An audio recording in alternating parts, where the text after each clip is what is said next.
there's this passiveness. We just kind of go through life in whatever environment we're in and follow the path of what's in front of us. So when we're young, we don't necessarily choose the foods we eat. Our parents get it for us.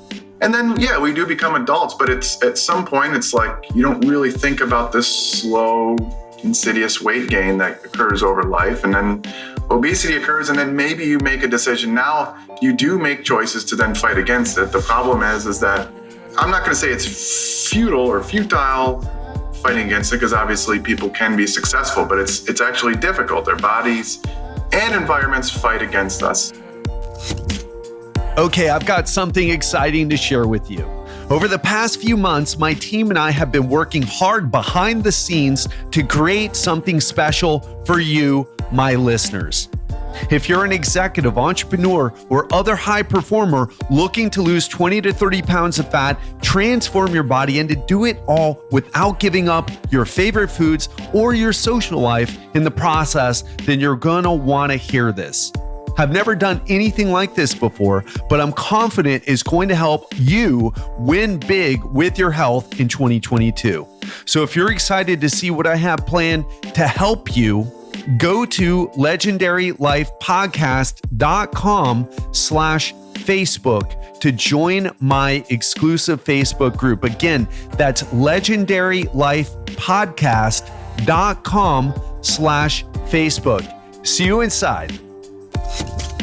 What's up, my friend, and welcome back to the show. I'm your host, Ted Ryce, coach to business owners and busy professionals. Today, I have Dr. Spencer Nadolsky back on the show. If you don't know Spencer, he's a family doctor, a board-certified obesity and lipid specialist, as well as a certified memologist.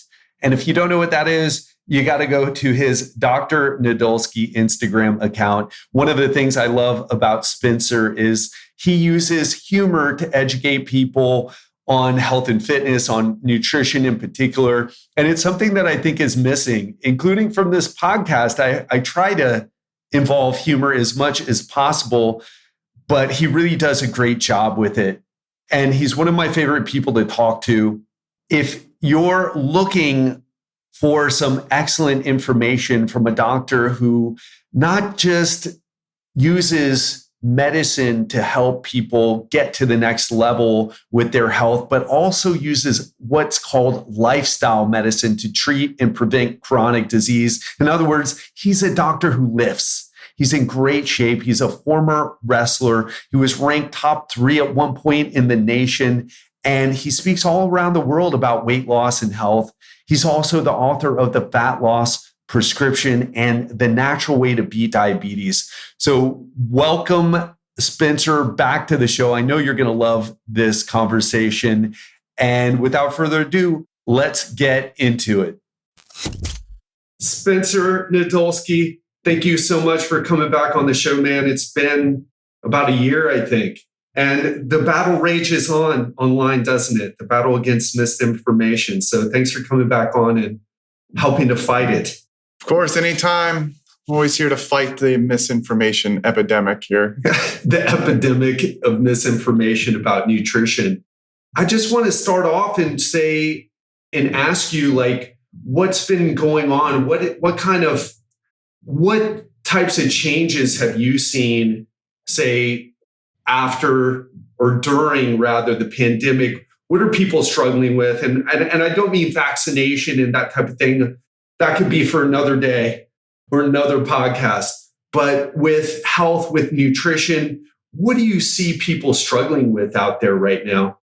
Yeah, I mean, in the beginning of the pandemic, it was a lot of stress eating, and people having to stay back and isolate. They weren't sure what was going on. So as predicted, many people gained, 10, 20 pounds to where, it was obvious. If you're stress eating because you're stressed out, you're anxious, and then you're not getting out and going places and getting your steps in, you're getting your non-exercise activity, people gain weight. Now it seems like people are whether or not they're vaccinated or not, they're getting out there and realizing that they need to go back to their habits that they were pre-pandemic. So that means walking a lot, getting out there and and cutting back on the snacking, although that can be tough after getting used to that for a little bit. So the most thing I see is, this kind of stress eating that's been going on. Yeah, I think the way to kick this off, right? I just did a presentation the other night for an Instagram influencer, Coach Sonia. Really love her. By the way, if you're on the IG, Coach Sonia, I can't say her last name, but if you search up Coach Sonia, you'll find her. And a lot of people, there were mostly women, and a lot of them had a lot of guilt about their weight, and not just their weight, but their struggle to get this right. And a lot of them are successful. And I see this in my clientele as well. There are people who are successful in this crazy modern world of, hey, let's get an education, let's get a job, let's perform well at that job, let's either make our company money or make the company that we're working with some money. But health falls by the wayside. And a lot of them even doubt how good they are, how much of a high performer they are when they struggle with this. And I think a conversation about how we're living in this obesogenic environment might help people put it in perspective. It's our responsibility to change our behavior and to recognize the situation. But I think also saying, hey, this is not all my fault might be helpful. So can you explain how do you explain the obesogenic environment and the challenges that people face when living in the world that we live in the West and in America and Canada, UK?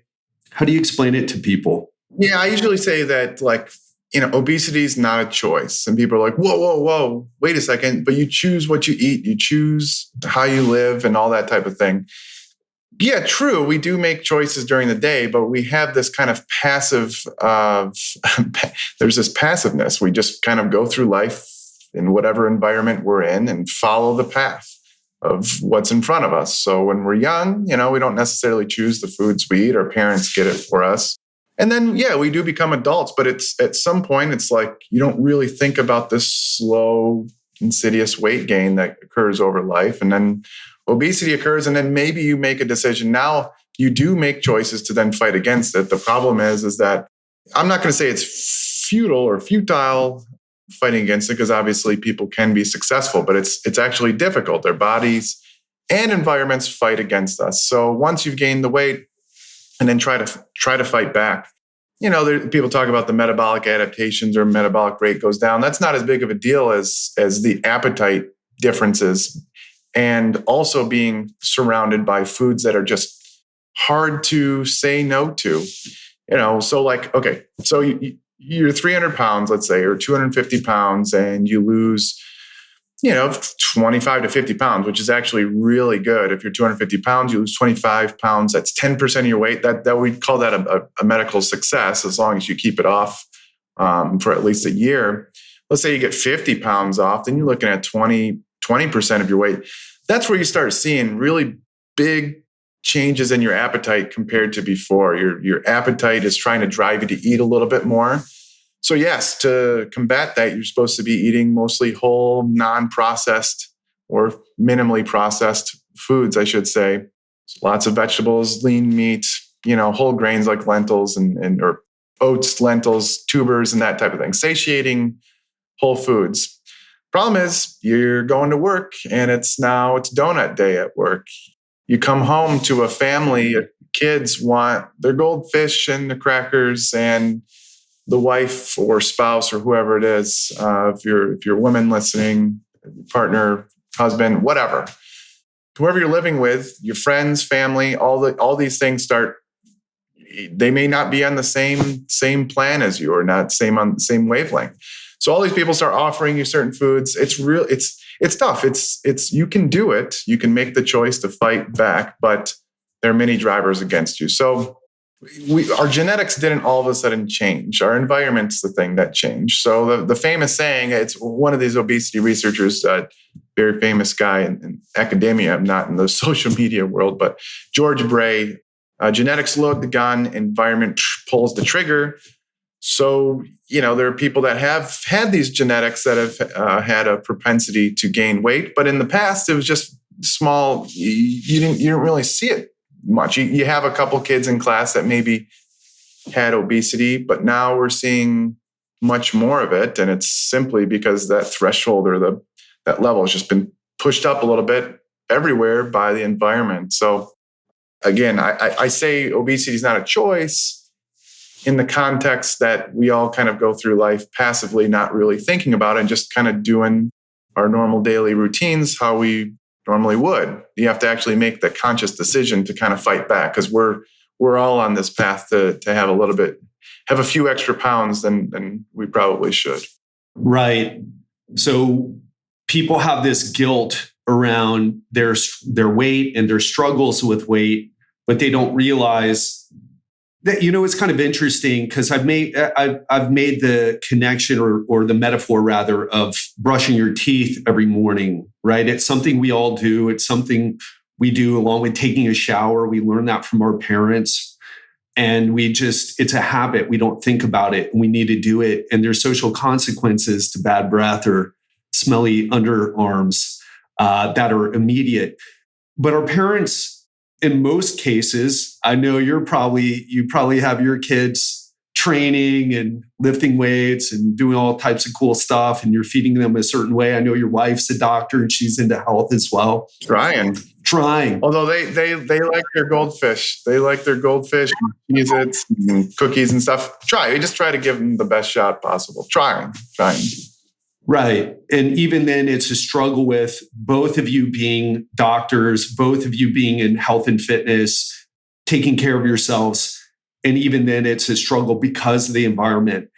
So I think you also point out something really important. The narrative, if you go online and you do a lot of this, by the way, if you're listening right now and you're not following Dr. Spencer Nadolsky on Instagram and or Twitter, you got to follow him. I'll have the link to that, but he's one of the best people to follow online. You add a nice dose of humor, which I think is refreshing, something I try to do more of, because it can get really serious, this talk about health and, getting in better shape. You do a nice job of adding a dose of humor, which takes the stress off. So you got to follow him as one of the people to follow. But follow online to push out some of the other, more extreme people. So back to the point here, the narrative online with a lot of influencers, let's say, it's your hormones. So you got to do the hormone reset diet. You got to, it's your metabolism is slow. You got to reboot your metabolism. There's all this talk. It's all focused on physiology. And it sells too. I don't want to even place, I've studied marketing. I know how it works. I'm sure you have too. People don't want to hear about, oh man, you mean I have to have a tough conversation with my husband or wife who brings home these foods that they can moderate with, but me, I just end up with it. Nobody wants to hear that. They want to hear it's their slow metabolism. They don't want to hear the conversation that, hey, listen, maybe if you're in a soul-sucking job that you're medicating with food to make you feel better, maybe you need to work on getting out of that job, finding another, a place where there isn't a toxic boss, or getting out of your business and into a business that you're really passionate about. That's a much harder sell than just reboot your metabolism or balance your hormones. What do you have to say about some of the influencers? Because I know you talk about it a lot. I post about it probably once every week or every other week. my messages is like the same thing, pretty much nonstop. But yeah, those types of things drive me nuts. I took many marketing courses and classes, whatever, and I understand that you have to have some sort of special pitch, otherwise you don't get people's attention. What I'm finding now is that my niche is the people that are sick of getting duped over and over again. I'll never be as viral as until I make some funny. Some of my funny memes go viral, but these like people that explode in terms of making money, they have a very poor long-term business plan and also garnering respect from good professionals out there. But these people drive me nuts because they're essentially lying to their customers in order to make a quick buck. And then like you see they'll write the same kind of book over and over again with a slightly different pitch. That something that no obesity researcher will ever say, no obesity physician, well, maybe some of the quacks, but basically they make some sort of pitch that just goes against what we know about normal physiology. And they'll try to say they discovered something that no other doctors or no other researchers have found. Yet they're never the ones doing the studies though. So how did they discover this? They didn't discover it. They're just making something up. So like resetting your hormones. So like, what does that even mean? Or balancing your hormones. That's the one I always laugh about. Like, here, we're going to balance your hormones. What does that mean? What hormones? How are you going to balance them? What was the underlying pathology in the first place? So when it comes to like dieting, people are like, well, what about insulin resistance? So yeah, we can improve that with diet. Yeah. Any type of weight loss will improve insulin resistance. So the underlying pathology was an excess of energy. And excess energy stored around our organs, ectopically and viscerally. And so any type of calorie deficit, eating fewer calories than you eat, whether it's low carb, high carb, it doesn't matter, will improve that insulin resistance. So someone didn't come up with anything new. They're just trying to hook somebody with some special marketing. And now what they'll say is, marketers will say this, they'll say, if you have a good program, you got to do everything in your power to get that program into people's hands. Now, I agree.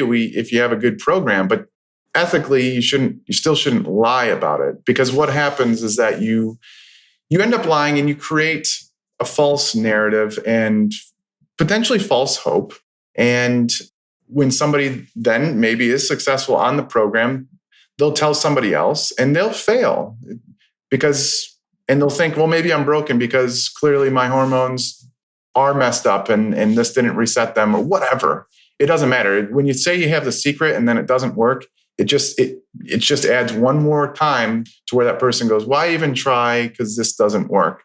So I honestly hate these marketers. I think, maybe I'm not the best at marketing, but I think that being more truthful will do a lot less harm and a lot more benefit in the long run. And you may not make millions of dollars right off the bat, but you'll do fine in the long run. And whatever. Maybe people want their private jets, and just maybe they just want to fly without anybody else, and so they have to lie to get to that point. But I don't think it's ethical. I don't think it's ethical either. I think that you can do it without lying. I think it's lazy. And just so if you're listening right now, you understand.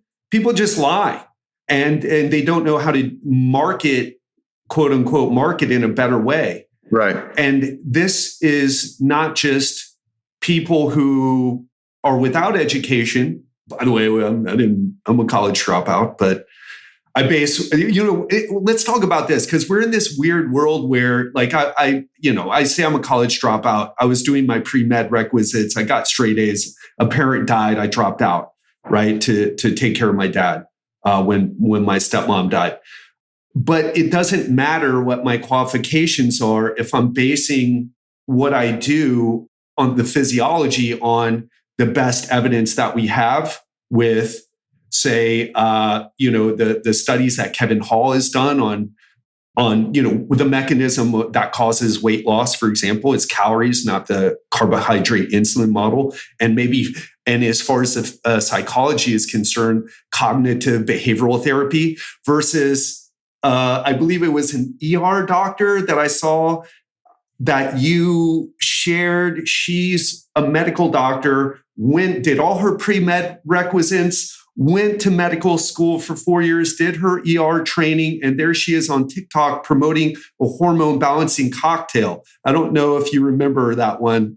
There's a bunch of them. They're ER doctors and anesthesiologists for some reason. I don't know what it is. It's like they're sick of it. The one was an anesthesiologist who decided to do an adrenal cocktail.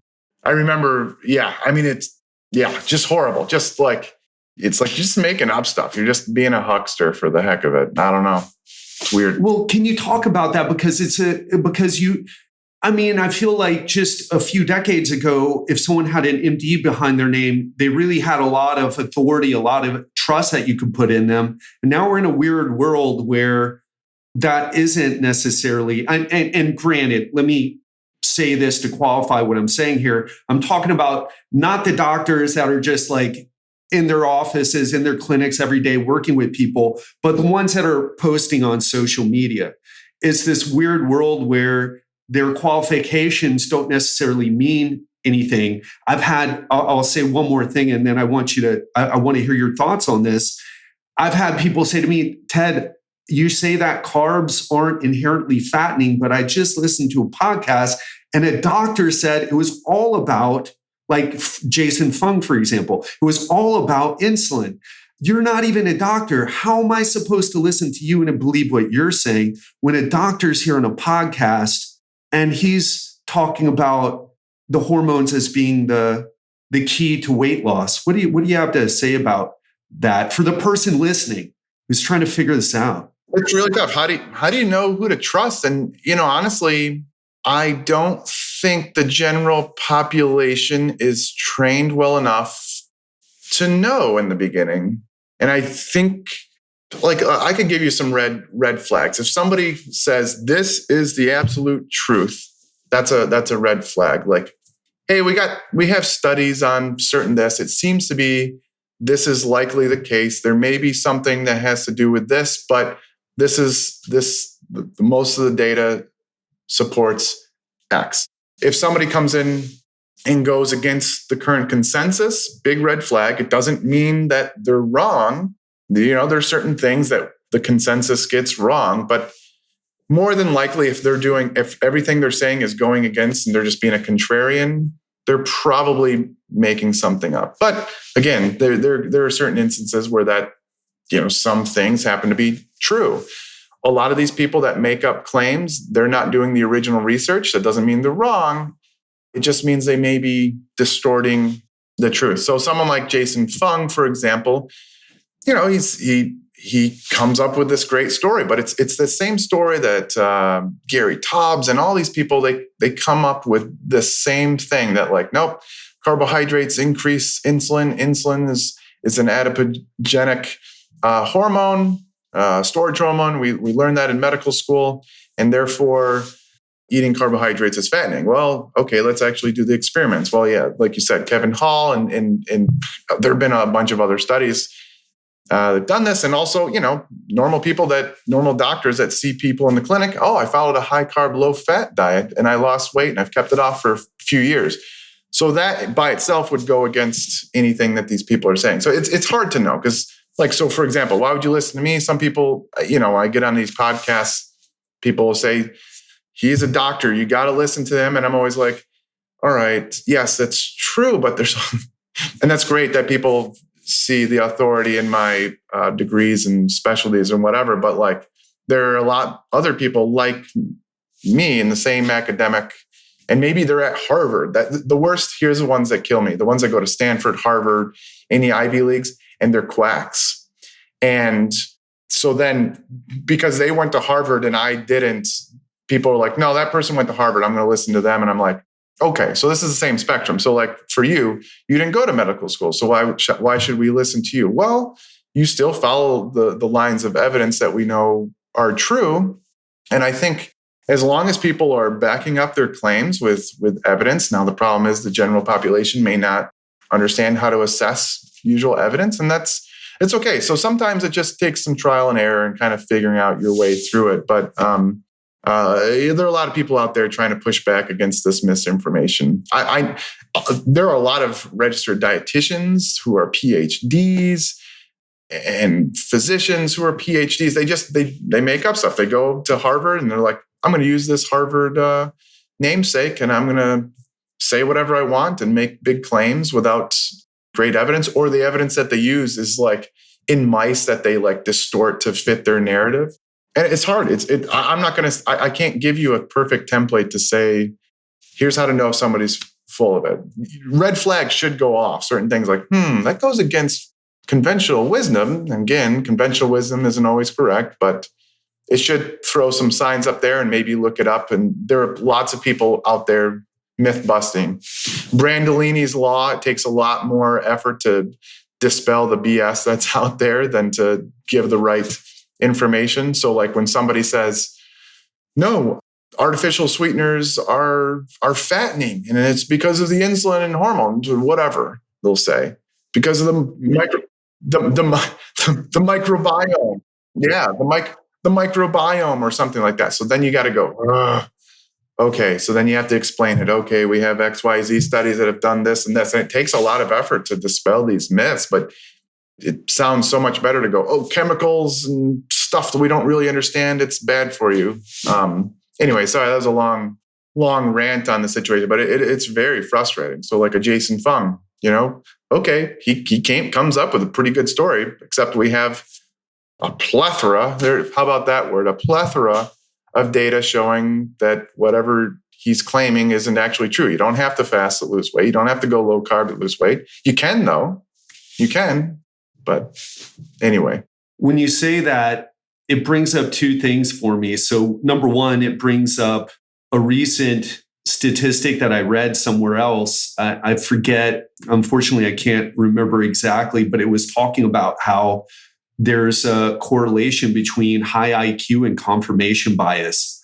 What that means is a positive correlation. So what that means is someone who is really smart, has a high IQ, and probably very educated as well, isn't immune from using their intelligence and high IQ and education to just look for ways to prove that they're right.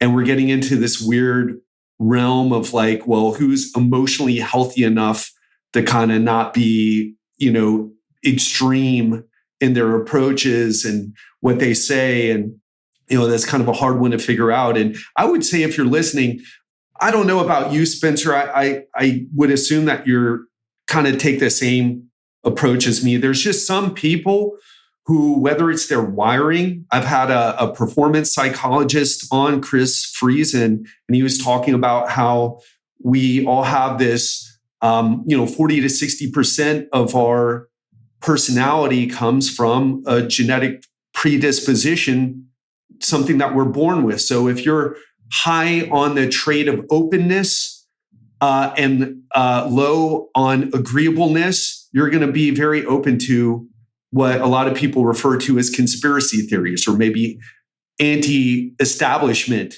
narratives. You just, for whatever reason, you're wired and you hear something about how big food or big pharma is trying to screw you over. And that's the reason you're going to be more likely to believe it. So you're going to have to work even harder to check your confirmation bias. I just put stuff out there. And I think asking people to do experiments too, if you're familiar with the Master's Cleanse, you of course know what that is, right? The Master's Cleanse. The lemonade diet, the one where people drink maple syrup and lemon and cayenne pepper. Do it, yeah, but here's the thing, like do it for 3 days and you're drinking nothing but syrup. It's not something that's good for long term, but you can prove to yourself very quickly that you can lose weight by drinking nothing but sugar water, which is arguably one of the worst things you can have, but it works to lose fat. There's or do the potato hack, boil potatoes for 3 days and prove it to yourself. It's not going to be a long-term strategy, but you can at least start to test these things and make up your own mind. What do you think about that? Yeah, I do similarly, I'll do a meal replacement type of diet with people because people just we're not good at estimating how much we eat. We don't live in a metabolic lab kitchen where they know every calorie and every morsel of food that you're eating. Even if people are weighing their food and eating it, it's going to be off by X%. So yeah, same thing. You think you're eating 1,000 calories and you're not losing weight despite being 300 pounds. Okay, well, drink 3 protein shakes a day and take, this multivitamin or whatever. It's like an 800 calorie diet and do it for a week. It's never happened where these people have gone into a metabolic ward and not lost weight by doing something like that. So clearly It's just their estimate. So the same kind of thing. Or they could drink Diet Coke, but obviously I wouldn't recommend that. But probably be similar to the Master Cleanse. Right. So just to explain, because I don't think a lot of people, even who listen to this podcast, understand what a metabolic ward is. Can you talk a little bit about the studies that have been conducted in metabolic wards, what they show, and then why people struggle so much when they're not in a metabolic ward and maybe tracking their calories? Can you talk a little bit about that?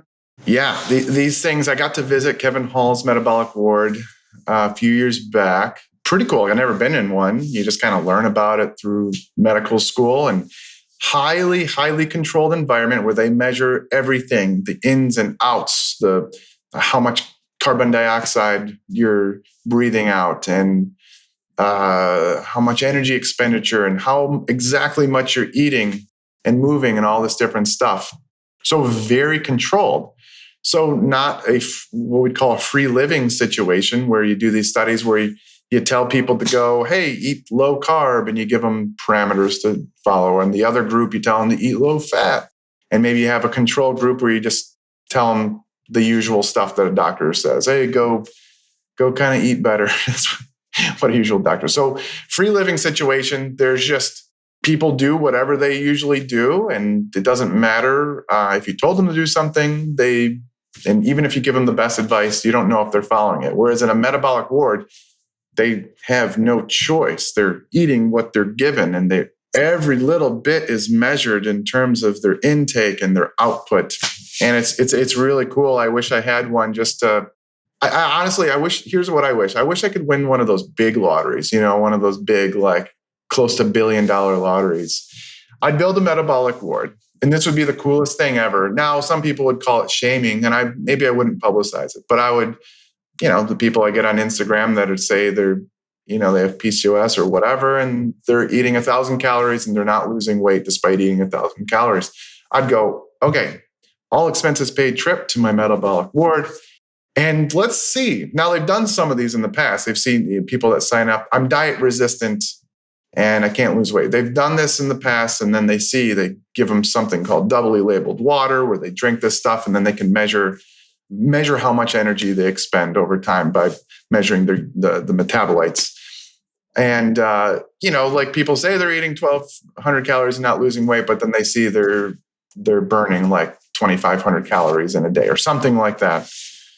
So I would love to get one of these metabolic wards. I don't know, maybe in the future, I'll be able to, like, if stuff with my business goes well, I'll be able to do this. But that's what I would love to do, because I think some of it's interesting. Maybe there's some truth to what these people are saying, but if I had to guess, I'd say probably it's just normal human behavior. We eat a lot more than we think in a normal free living situation.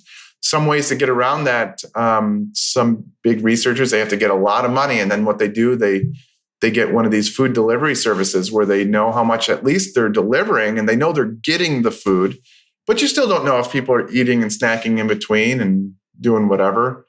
But at least that improves the adherence to whatever was prescribed in the study. So that's the gist. Yeah, very important. And it would be cool to see. That would be cool to see.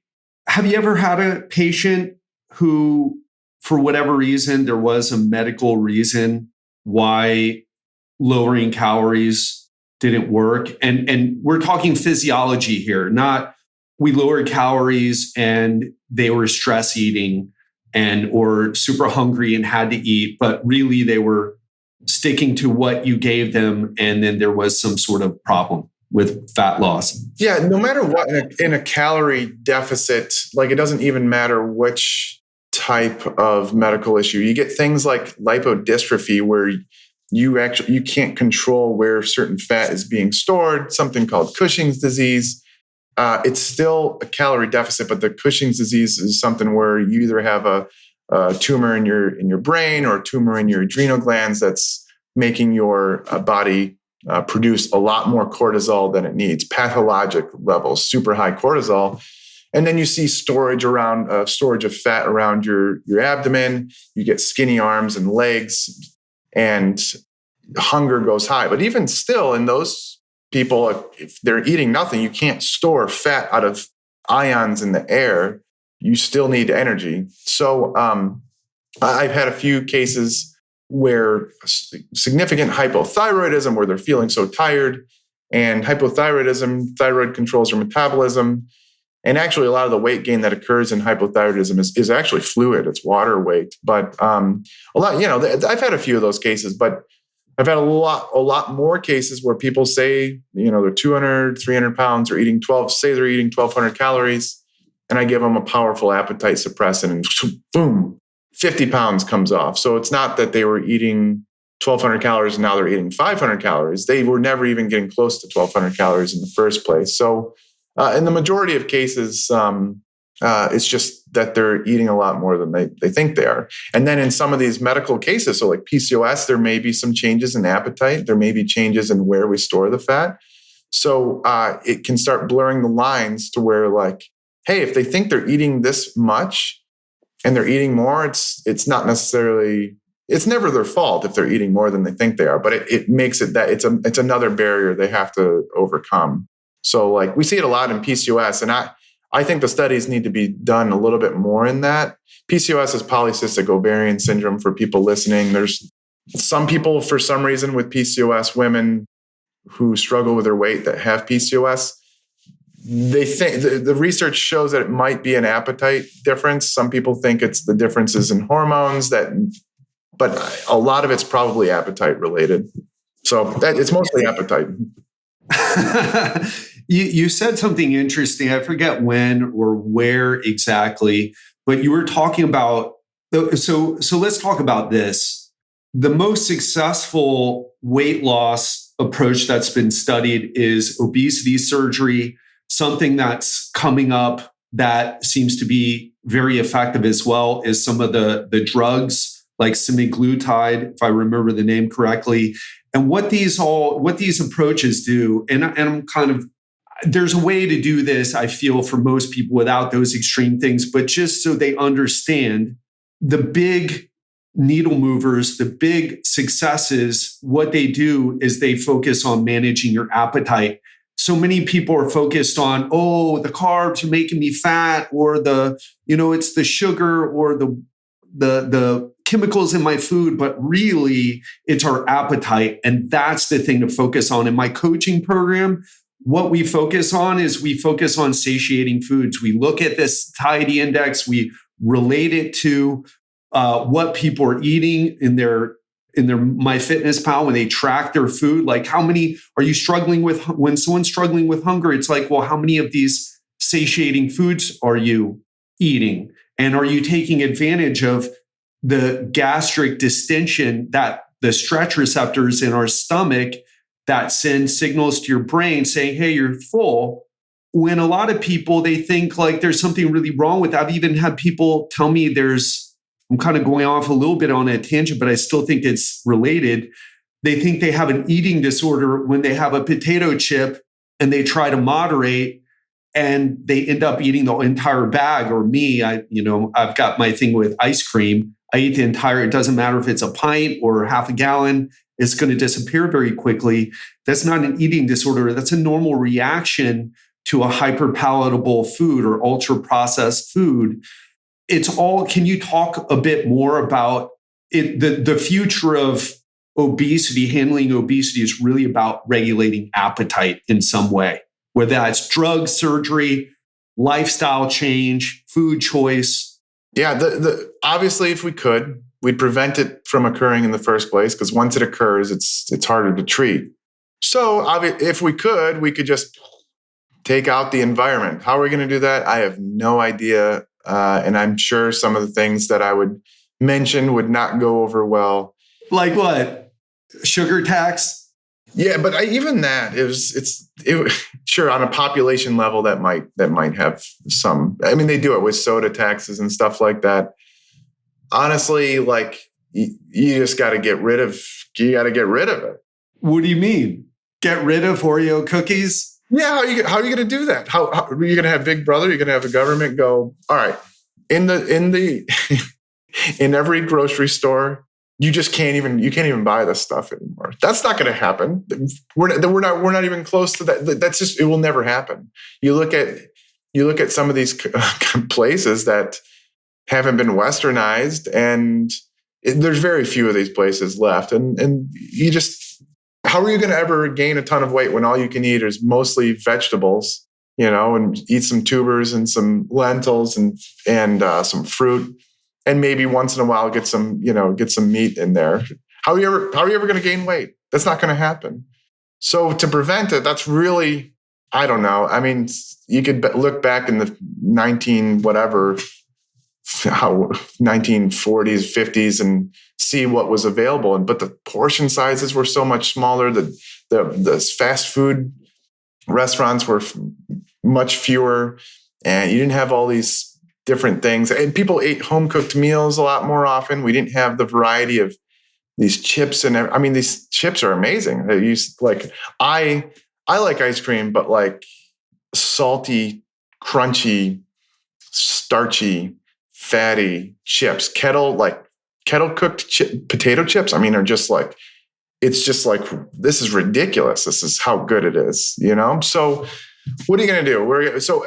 So yes, to prevent it, I think we would need to somehow remove the environment. That to me seems impossible. That will never happen. So maybe some sort of taxes to even that. I mean, it's ridiculous. I don't know. I don't have a great answer to it. All I know is that somehow we need to get more towards that. However that is, I'm not sure. I don't know the best way. But so then treating it, that was a long aside to just going to then into treating it. So treating it it's not tackling the metabolism, although they're still trying to figure that component out, because that probably does play a little role. As we lose weight, metabolism goes down, sometimes a little bit further than expected, although I think that plays a minimal role compared to the appetite changes. You give somebody these drugs, and just from a clinical aspect, I mean, you see from the studies, yes, the new one, semaglutide, it's a glucagon-like peptide 1. Our intestines naturally secrete a little bit of this when we eat, but we can give this now compound that our body can't break down, and it has massive appetite regulation. It just shuts down your appetite. So when I give this to patients, massive amounts of weight loss, and they tell me all the time they finally feel normal. So when you describe, I have a tough time stopping eating ice cream, I love to eat these potato chips, these patients, they struggle with it all day. They want to go get the extra helping. Then they're trying to eat mostly vegetables and lean protein or whatever, but they're just struggling. It's hard to do that when your brain's kind of nudging you one way. Like, come on, go eat a little bit more. Go eat a little bit more. Have those chips. They're right in the pantry. Go out and get some French fries, whatever. And so these medicines shut down that portion of the brain to where they go, oh gosh, I actually don't feel like I need to go get that. And then they do fine. They lose a ton of weight. The thing is, you got to stay on the drug in general. People are like, well, can I come off of it? Sure. Indefinitely, you take them off. Some people can do it. Other people, most people. I used to say, like, there's a significant portion that come off of it, but as I've gotten more and more patients, and it's a very small percentage, and the studies support that as well. They can keep a decent amount of weight off, but if they want to keep most of the weight off, they're going to have to stay on the drug. It's expensive. The drugs are expensive. They seem to have a cardiovascular benefit we're going to see soon, specifically for the dose of semaglutide that we're giving for weight loss instead of type 2 diabetes, but they're expensive, probably a benefit as opposed to neutral or even harm.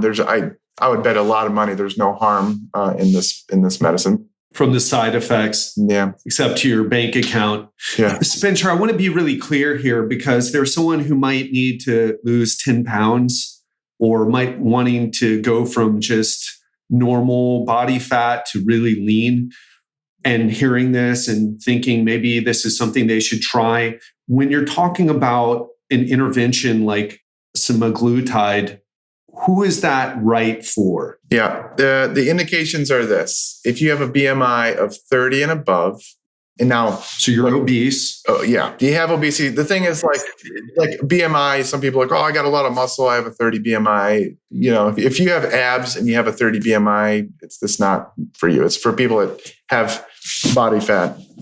They qualify. Also 27 BMI, but also an obesity-related condition such as pre-diabetes, diabetes, type 2 diabetes, elevated blood pressure, hypertension, sleep apnea, those types of things. So you can also qualify.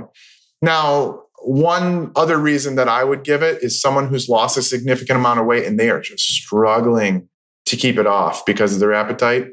You know, insurance companies and whatever, they'd be like, no, they don't qualify. Their BMI is too low to start this. But I would be like, hey, they were a BMI of 30, whatever, and now they're just really struggling right now. So I would give it to them, but that's technically off label. But yeah, so this isn't for vanity weight, losing just like 10 or so pounds. It's usually those who can gain some health benefit from 5 to 10% or even more of weight loss. So I've gotten back and forth with actually your brother on this a little bit on Twitter. I got to get him on and talk about TRT, but we went back and forth. I'm curious about your opinion. Obviously, there's powerful biological factors at play here with our brains, the hormone signaling, leptin, hypothalamus, all the stuff that Stephen Guyenet talks about in his Hungry Brain book, which if you haven't read that and you want to try to understand this a bit better, that's a great book. Herman Pontzer's Burn is another one where he kind of talks about this.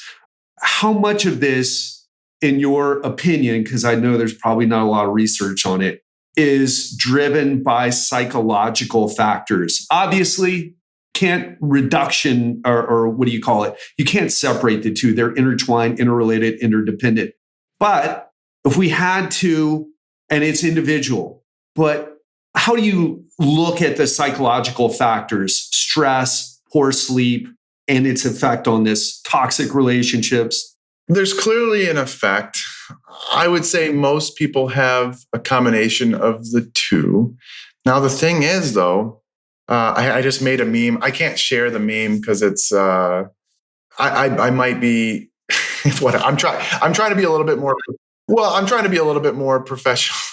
I'm working with a few companies that I need to be a little bit more professional just in the meantime until I sign with them. Then I can start being a little bit edgier. So some of my memes, they're not getting as many likes recently because I'm not being as edgy. And it's like, come on. Anyway, here's the deal. If you give this drug, so somebody does all the behavioral change stuff. They go through intensive behavioral change. In general, you start seeing that about over a course of a population over the course of a year, you see around a 6% average weight loss, which is pretty good. Some people, that's not enough. But in terms of population weight loss, 6% is pretty good. And I'm talking about total body weight. So let's say if you're 200 pounds, 6%, 10% is 20 pounds, 5% is 10 pounds. So somewhere in above 10 pounds. So that might not seem like a lot if you're 200 pounds, but significant health outcomes. I post about that all once or twice a week with just 5 to 10%. So 6% is pretty good. But over the course of time, that starts getting lower and lower over the years because it's just hard. Now, compared to that to semaglutide, you're looking at 10, 15%. And really, you probably don't even need to give as much of that intensive behavioral therapy. You want to because you still want people maximizing their health benefit from eating a better dietary pattern and getting to exercise and whatever. But that's how powerful these drugs are. And so what part of it's psychological? What's physiological? We didn't need those psychological.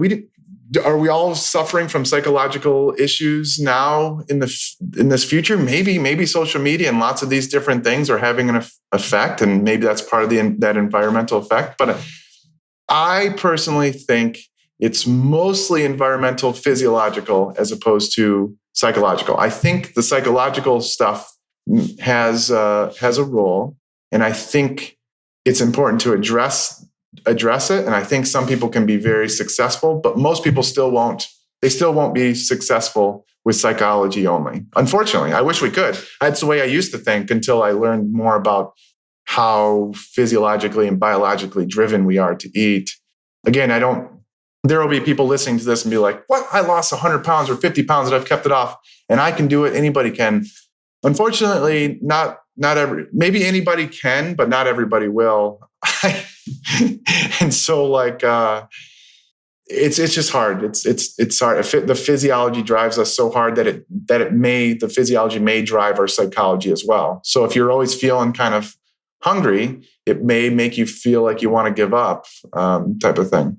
Yeah, interesting perspective. I don't know if it's the proper analogy to make, but it's almost like depression, antidepressants, where do you really need them?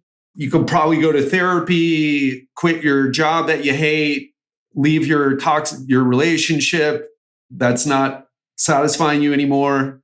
So in that analogy, if you want to go with that analogy, again, they're not the same diseases, but they have a lot of crossover, specifically because you got to do behavioral therapy and maybe take medicines.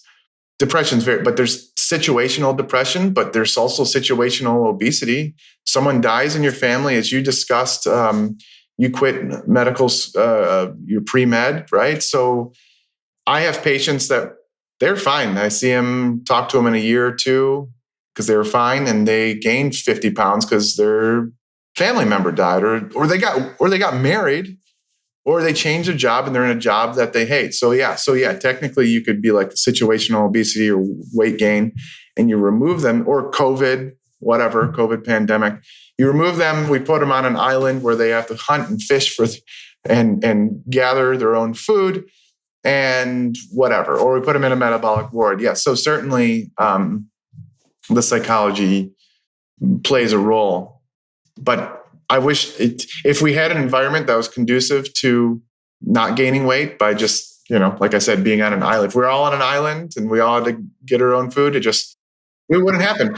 There of course would be these genetic outliers that have what we call one major mutation in their genes to where they're just so hungry and they're eating a lot more than everybody else, but they would be the outliers.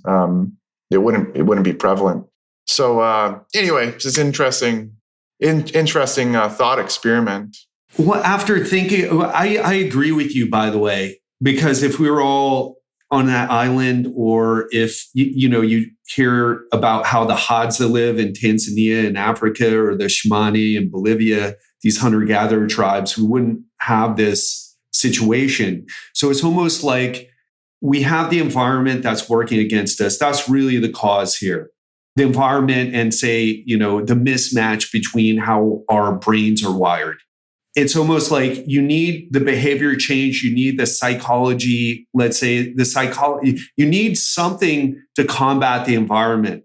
And if the psychology isn't working for you, maybe try another psychologist or coach, or you're going to need some weight loss surgery or perhaps these new drugs. But the environment really is the cause. I'm not saying everybody just needs to get drugs. I'm saying, try the intensive behavioral therapy first. But if you've been trying forever and you've tried multiple times, probably the 10th time trying, it's probably not going to go well. You're probably going to need some help. So that's what I would say. It's really hard. Just sometimes you're like, I'm emotional eating. I get these patients like, I emotionally eat, I stress eat. And they've done all the emotional eating exercises and everything. I give them a drug that works in certain areas of the reward center. You talk about naltrexone and bupropion, things that help with smoking and drinking cessation. Boom! They're like, holy cow! I don't feel like grabbing those potato chips anymore. Semaglutide also works. I'm a shill for semaglutide, but that also has some work in that area of the brain too, and also just purely turning off your appetite. But it's hard to tease out which part's which. Likely a mix. I think mostly physiological and environmental, but not everybody. You'll see people that do fine working on their mindset and everything. It's just not the majority. Just not the majority. Spencer, I feel like we could talk for another bunch of hours and still not get any closer to solving this situation. It's not going to happen.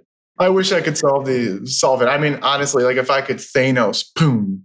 And obviously, if you could just Thanos, you would just switch everybody and just melt off their fat. And who cares? We could all eat pizza and potato chips all day and it wouldn't matter. But if I had to do it environmentally, I would Thanos and snap all these other foods away and we wouldn't have any choice. But how are you going to overeat on freaking carrots and broccoli? Like it's impossible. I've tried.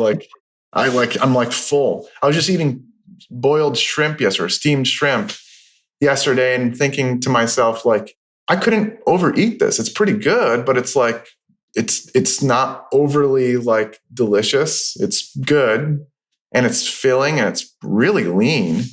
Obviously, it's expensive.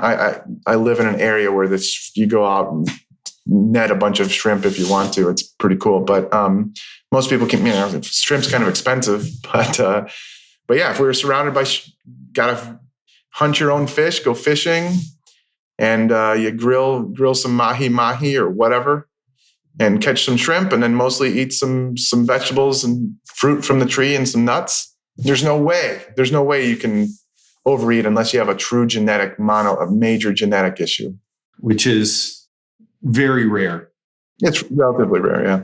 Well, Spencer, thanks so much for coming today. We got to get you back on the podcast again. I didn't get to ask you about, the cholesterol, some of the things that people are talking about out there. And I don't want to go another hour because, we want to be respectful of your time and my time, but we got to get you back on. Where would you like people to go? Do you want them to follow you on social media, Instagram?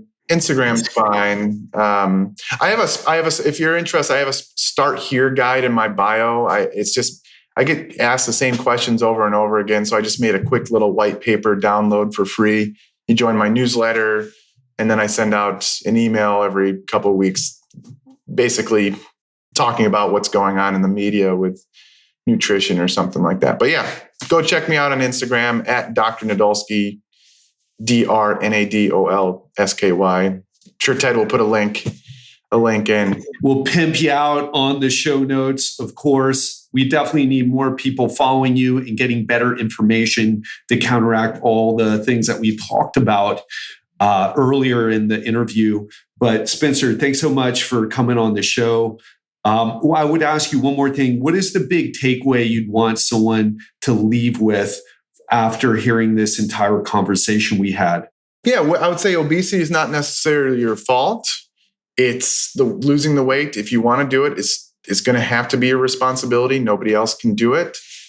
It's not your hormones necessarily. There could be some hormonal involvement. It's still energy balance, but regulating appetite is your key. You want to eat mostly satiating foods, as Ted promotes.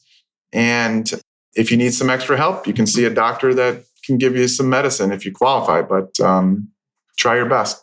Thanks so much, Spencer. Really appreciate it. And we got to get you back on again to talk about some cholesterol. Perfect. Sounds good. Hope you learned a lot from Dr. Spencer Nadolsky. It was an incredible conversation as usual, and we're definitely going to have him back on the show very soon. He has so much useful information to share. I always love talking to him, but that's it for today. And as you know, this Friday is Christmas Eve. Of course, we're going to have a Real Talk Friday episode, but this is going to be a really special Real Talk conversation.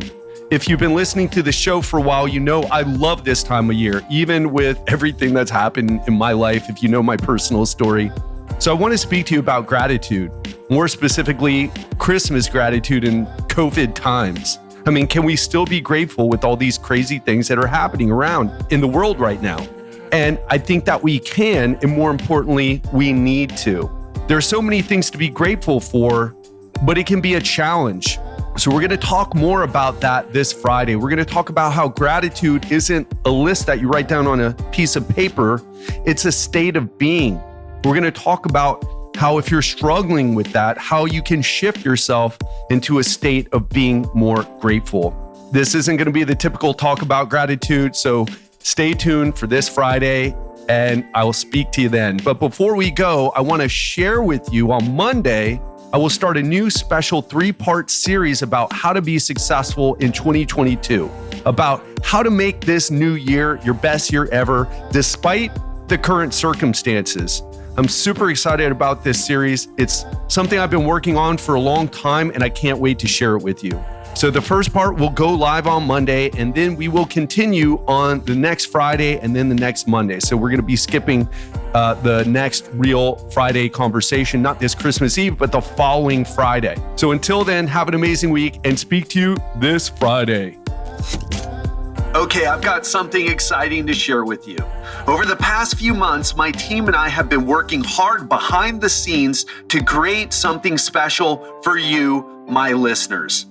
If you're an executive, entrepreneur, or other high performer looking to lose 20 to 30 pounds of fat, transform your body, and to do it all without giving up your favorite foods or your social life in the process, then you're gonna wanna hear this. I've never done anything like this before, but I'm confident it's going to help you win big with your health in 2022. So if you're excited to see what I have planned to help you, go to legendarylifepodcast.com/Facebook to join my exclusive Facebook group. Again, that's legendarylifepodcast.com/Facebook. See you inside.